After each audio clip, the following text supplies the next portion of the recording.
الحمد لله رب العالمين وأشهد أن لا إله إلا الله وحده لا شريك له وأشهد أن سيدنا ونبينا محمد رسول الله صلى الله عليه وسلم الداعي إلى رضوان ربه بلغ الرسالة وأدى الأمانة ونصح الأمة فكشف الله به الغمة وجاهد في سبيل الله حق جهاده حتى أتاه اليقين من ربه وعلى آله وصحبه ومن سار على نهجه واستنى بسنته وقتفى أثره إلى يوم الدين.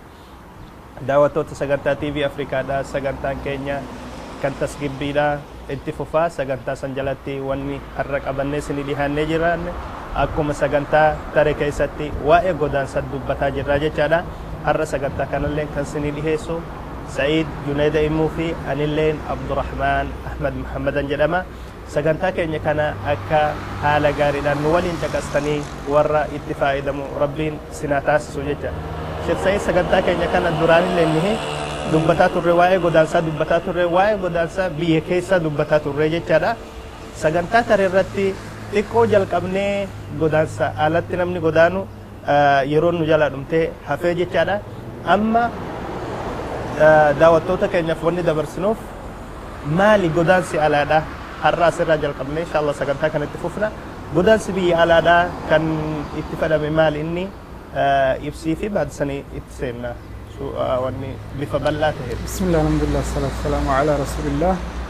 Akkuma beekamutti godaansa biyya alaa akka jedhamu namni tokko daangaa biyya ofiitirraa daangaa biyya ofii kutee jechuudha biyya biroo seenuudha jechuudha. Kanatu godaansa biyya ambaa jedhama jechuudha. Namni kun wanni akkuma ammaan dura dubbannee turre wanni inni godaanu suni waan fedhellee haa ta'u fakkeenyaaf bashannanaaf deemuu danda'a yookaan immoo ammallee hojiidhaaf deemuu danda'a barumsaaf deemuu danda'a baqataaf deemuu danda'a. Baqata yoo jennu godaansa keessattuu adda baqanni bifa addaati. Haala kanaan deemuu danda'a. Godaansa biyya alaa yoo jennu ka biyya keessatiin adda jechuudha. Ka biyya keessa magaalaa takkatti akkuma jenne san kun immoo daangaa gara magaalaa akkuma jenne san kun immoo daangaa biyyaa dabree magaalarraa gara baadiyyaa godaanuu nama jiraatire jiraatuu danda'a yeroo tokko garuu baay'inaan baadiyyaarraa gara magaalaatti namni godaana jechuudha. Maaliif jennaan baadiyyaan asli biyya hunda keessattuu isitu jalqaba jechuudha. Isin jalqaba eegasii magaalaan isirraa uumamti. Waa'ee ka biyya alaa ka jennu immoo namni tokko daangaa ofii dabree daangaa biyya ambaa seenutu godaansa biyya alaa jedhama jechuudha. Biyya ofii keessa deddeemaan jiru namni kun yeroo kan biyya ambaa keessa deeme jechuudha. Daangaa ofii dabree biyyi sun biyya feete haa taatu wanni inni deemuun akkaataan inni deemuun ka fedhe haa ta'u godaansa biyya alaa ka jedhamu kanniin akka beekamutti. Godaansa biyya alaa san keessatti akkuma to'annee jette namni daangaa isaadhaa taree deemuudha daangaa biyya isaadhaa wanni inni deemuuf wal dhaba. Namni deemullee wal dhabanii gariin kan qabeenya qabu jira qabeenya isaa san jee kan deemullee hin jira gariin illee guddaa jira xiqqaa jira akkasuma jechuun haala baay'ee jira jechaadha. Nama godaanu kana keessa namni daangaa ofii taree deemu kun jechaadha. Mungkin dhiirallee hin ta'a akkuma sanillee dubrallee hin ta'a jecha baay'inaan ka amma itti dhufnaa itti haasa'uudhaaf dhufnaa waa baay'ee jira jechaadha. Garuu godaansa kana keessatti nama fedhiin godaanu jira nama jibbaan godaanu jira. Mee akkamitti inni fedhiin godaanu suni fedhiin inni godaansu sun maali barbaadina fi filannoo isaatiin jechaadha. Gariin ammoo kan agartee filannoo isaaniitiin malee warra godaanu jira. Yeroo duraadha haa jalqabnuuti mee warri ofiin godaanu kun akkamitti ofiin godaanu? Akkuma beekamutti namni fedhiin ka jennu jireenya biyya ofiititti jiraatu sanii olitti jiraadha jedhee namni tokko godaanutu fedhiin jedhama. Fedhiidha. Barumsa biyya kiyyatti argadhu sanii ol argadhaa. Barumsi ni jira garuu biyya isa. Barumsa bareeda kasan caalu argadha jedhee namni tokko godaanuun hin jira.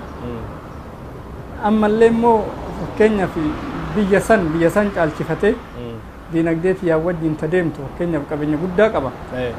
Ani biyya san taa'utu irra naa gaariidha jedhee qabeenya horatulleef haa ta'u horatu dhabulleef haa ta'u biyya san biyya godhadhee yookaan immoo achi keessa yeroo baay'ee tura jedhellee yoo deeme kuni fedha isaatiin filannoo isaatiin malee dirqamaanii miti.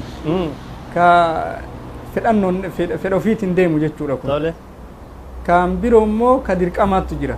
Ka dirqamaa kuni namni dhuunfan tokko yookaan immoo hawaasni tokko biyya ofii akka gadhiisu humna birootiin isarratti yoo murteeffame jechuudha. Humna birootiin isarratti yoo murteeffame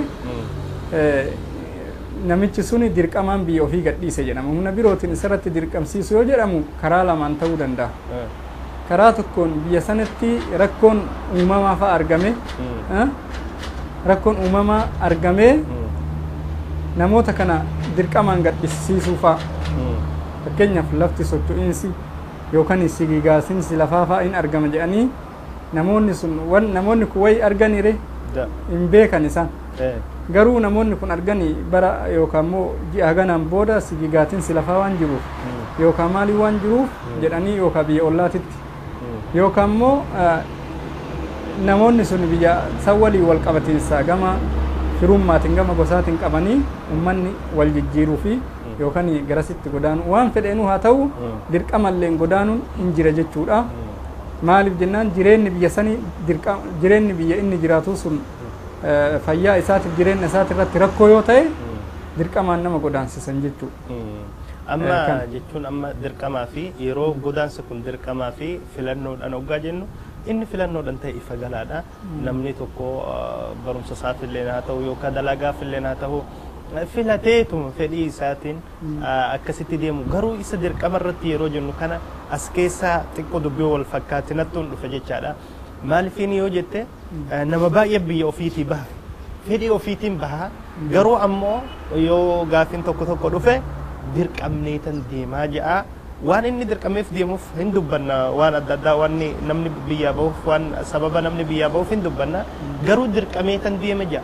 Akkamitti nama dirqamee deemuufi nama dirqamee hin deemne kana akkamitti addaan filannoo danda'a. Fakkiif ani dirqamee tan deema dalagaan dhabee waan baratuun dadhabee waan baradhuun dhabee wanni jee dirqamee jee akkasitti nama himatu jira. Akkamitti addaan foona. Dirqama kan nu amma beekuu ni dandeenyu dirqamaa fi fedha jechaa kan addaan beeknu. Dirqama ka jedhamu biyya san keessatti jiraatuun jiruu isaati irratti rakkoo fida. Jireenya nafsee isaati irratti dirqama ka jennu. Ka barumsaaf deeme ka qabeenya horatuuf deeme ka baay'ifatuuf deeme ka hiyyummaa ofirraa balleessuuf deemu dirqama ima jedhama akka isaatitti ani dirqamee warra kiyya biraa deeme jechuun hiyyummaan na dirqe jechaadha. Laakiin dirqama ka jedhamu godaansa dirqamaa ka jedhamu yoo biyya san keessatti hafuun jireenya isaati irratti rakkoo ta'e rakkoo itti fide. Kanaafuu jireenyi gartee dirqamaa kanu jechuu dandeenyu jireenya gartee yoo biyya sanitti hafee jedhe biyya san irratti rakkoon isarratti ga'uu danda'u. Rakkoon yookaan gartee namni kun miidhamee hidha yookaan hin hidhama yookaan namni kun jireenya isaa miidhaa jireenya isarratti miidhaan dhufa yookaan gartee maatii isarratti rakkoon dhufee saniifuu namni kun yeroo achi gadhiisu namni kun dirqamee biyya ofii gadhiifne jennee akkasitti wanni jenna jechaa jiru. Akkas. Kanaafuu jireenya dirqamaa ka jedhuu dandeenyu kana jechuudha. Namni marti an dirqamee bahe nama jedhu hunda ati dirqamtee baate jechuun hin dandeenyu. Dhugaadha namni barata barmoota yoo baratuuf bahe dirqama isa. Yoo qabeenya horatuuf bahe isaa dirqama. Laakiin garuu dirqama kan jennuu dandeenyu asitti yoo dirqama uumamaatii fi yookaan immoo humna birootiin. Humna biroo jechuun namoota birootiin namoota isan ta'iniin dirqamni irratti gaggeeffamee biyya kana gadhiisi yookaan jiraatu hin dandeettu yoo jedhanii yookaan immoo rakkinni uumamaa argamee dirqamaan yoo kaasan jechuudha. Amma ani jechuun nama baay'ee waliin haasofne beektani nama baay'ee waliin haasofne maaluma rakkattanii biyyaa baatan waan akkasii dubbanne wallahi dirqama biyyaa nu baasee jedhanii haasa. Dirqamni biyya sin baafte maalii jedhee ani gaafadhee nama waliin haasofne inni kun wallahi dinagdee duraan daragnu sani dinagdee godhuu dadhabnee jaan inni qotullee nuyi facaasnee duraan baay'ee oomisha san dhabnee jaan amma isaan kun agartee wallahi barumsi nuyi duraa deemaa turre suni barumsi sunillee nu jala laafee nuyi barumsi keenyallee namni baratee wanni jee sunillee hojiirra oolaa hin jiru waa tokko wanni inni bu'aa fide hin jiru saniifuu nuyi karamattuun nutti cufamee dirqamnee akkasitti biyya yaanee jedhanii waan akkasii dubbataniifan gaafii kana fide amma ifa galaadha inni akka amma ibsinetti dirqama kan jennu namni yoo jiruu sarratti sodaate maatii sarratti sodaate nafsi sarratti sodaate jechaadha wanni dirqama isa godaansise jennuun nuyi dirqamni sani garuu akka mataa namaatitti namichi an dirqamee bahee yeroo jedhu isa dirqamuma itti fakkaata malee garuu as keessatti ka nu laallu dirqama ka jennu yoo jireenya isaati irratti biyya ofii san taa'uun jireenya isaati irratti rakkoo uume jechuu kanaafuu asitti amma namoonni akkas jedhan suni namoonni qabeenya kana biyya keenya qabeenya godhuu dadhabne jedhan suni namoota baay'ee arginee jirra yeroon isaan dalagan yeroo biyyatti dalagan sanii oli biyya ambaatitti fakkeenya biyyatti amma wanni isaan dalaganillee ganamarraa qabdee biyya keenyatti ganamarraa qabdee haga sa'a jaha dalaydee booda ka dhiisus hin jira booda ka nyaattee yookaan immoo maal jettee itti deebitustu jira amma biyya birootitti immoo ka arginu namni keenya sun ganama bahee sa'a 8 yookaan akka asitti sa'a 8 jedhanii akka biyya keenya sa'a 2tti bahee ganama galgala sa'a 12tti gala jechuudha. Wanni inni dalagu sun immoo gareen kan halkan itti fufu jira guyyaa dalagaa oolee achumaan illee halkan ittiin itti fufu jira overtime jedhanii kan itti fufan. Kanaafuu amma biyya ofii san keessatti hin dalayin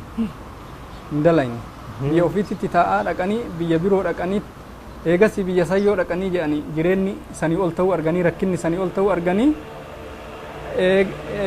amma as dhufee jedhe amma namni biyya biroo dhufe maqaaf dalaga malee dhugaaf hin dalagu maqaan inni dalaguuf maal qabeenya guddaa argadha jedhee gaafa san argattanaan jedhanii na sobanii na baasanii soba namichi na sobe san dhugaa godhu malee hin galu jedha dhugaa godhu malee jechuun akkuma inni qabeenya argatta jedhee anillee qabeenya argadha jedhee namatti himee dhufe san qabeenya kana argamsiisu bakka fedhe deemee qaama kiyyarratti miidhamni fedhe ga'ee qabeenya san argamsiisee dubbii kana dhugaa godhu malee ebalu sobee biyyaa baasee qullaa deebi'inaan haa akkan jenne jedhee namoota akkasitti miidhamni guddaan irra ga'u jira akka miree silaa namni yoo gartee namni aqlii qabu namni hin dogongorre hin jiru namni hunduu hin dogongora eega dogongoree biyya ofii gadhiisee rakkoo ta'uu arge yeroo san dhiisee biyya ofiitti deebi'ee hojii ofii bakka jiruun itti fufee biyya ofiititti guddisuutu irra isaa bu'aa qaba malee an dirqameetti biyyaa bahe ka jedhu sun dirqama ololaati malee ka biyyaa baase dirqamni wayitu hin jiru ka biyyaa isa baasu jechuudha.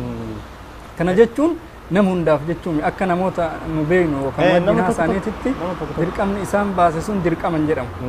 Ololatu baasee eega ololli baasee jedhe olola san dhugaa godhuuf namni taa'ee miidhama jechuudha. Olola san irratti amma waa'ee ololaa dubbatteeti namni ofiifillee inni olola dhagahee dubbii jecha adda addaa yoo biyya akkasii san deemtee doolaara hammanaatiin dalagdaa bakkeen ati dalagdu fooqii 6 fooqii 7 daladdaa wanni ati dalagdu waan guddaadha maktabaa keessa seenteetuma wanni qabattee teessa jee achi ololaadhaan isa fidan yeroo bakka dalagaadhaa san deeme biyya kamiyyuu haa ta'u bakka dalagaa san yeroo gahe carqii itti kennanii muka waliin mana kana sirreessa jedhanii nagahan qulqulleessi jedhanii mana kana si akkam ani achitti maktabaa keessa teessa jedhanii miftaahin sii kennamtee teessee akkanumatti teessee of dura wanni daladda jedhanii meerre furtuun itti kennamte meerre wanni sun je'ee akkasitti inni waan san wanni sun soba tahuu oggaa argee akkasitti isaa galte inni illee yeroo biyyatti bilbile maali warri akkamii oggaa jeen nagahuma jedhan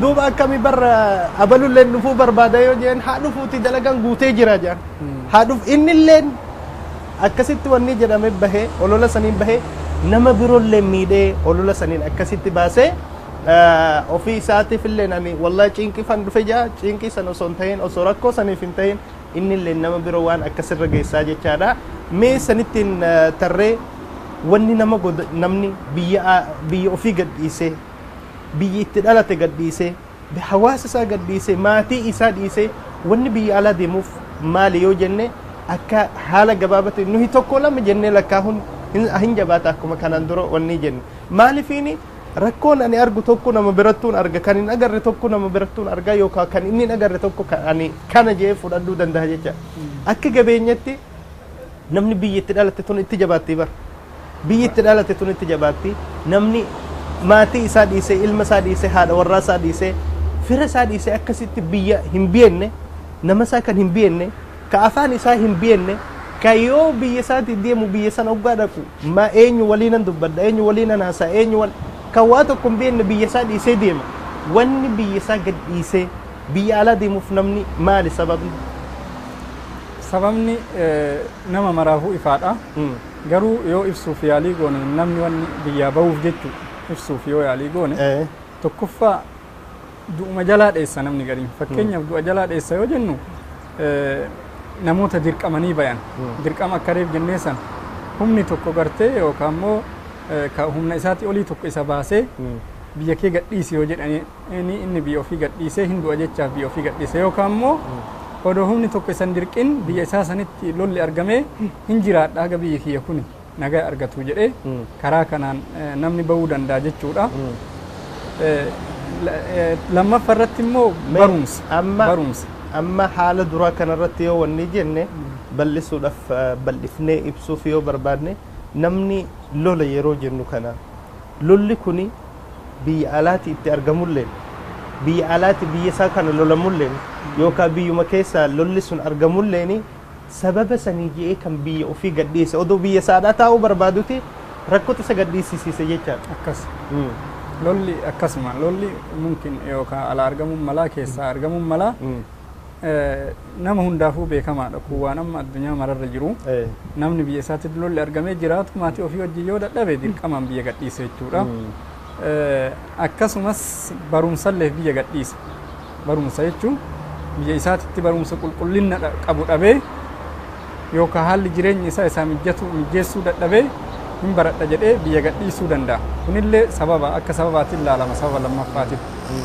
Sababni sadaffaa jireenya ol aanaa barbaaduuf kun immoo warra biyyatti jireenya gaarii jiraataa jiran jireenya sanii olii barbaaduuf namni biyya gadhiisullee hin jira jechuudha. Akkasumas hubannoo adda addaa argatuuf ogummaa adda addaa argatulleef namni biyya gad hin dhiisa. Fakkeenyaaf hubannoo adda addaa argatu yoo jenne biyya isaatitti meeshaan ammayyaa meeshaan haarofni meeshaan ammayyaa jedhamu kun hedduu waan hin jirreef biyya biroo deemee meeshaa ammayyaa kana barumsa kiyya wajjin kawal simatu isa argadha jedhellee yookaan immoo hojii gartee biyya isaa keessatti ogummaan namni ittiin qabne baay'inaan kanalleef namni gadhiisuu hin danda'a. Godaanuu hin danda'a jechuudha. Akkuma reefillee dubbanne ammallee yookaan gocha uumamaa jalallee yookaan balaa uumamaa jalallee dheessuu hin danda'a. Balaa uumamaa yoo jenne akka sochii lafaati sigiggaatinsa lafaati fi akka biyya tokkotti gartee yookaan roobni baay'atee biyya balleessuu waan adda addaa biyya balleessuu galaanni mana jijjiisuu kanneen jalallee wanni guddaan kana hunda caalu qaama aalama hundarratti beekamee jedhee eega lolaatitti aanee ka beekam hiyyummaan. Bakka mee amma isa hiyyummaa hin dubbannaa baada boqonnaatti daawwattoota keenyatti deebina bakka fagoon deebinaadhaan nagaan nu turaa jenna. Assalaamu alaikum.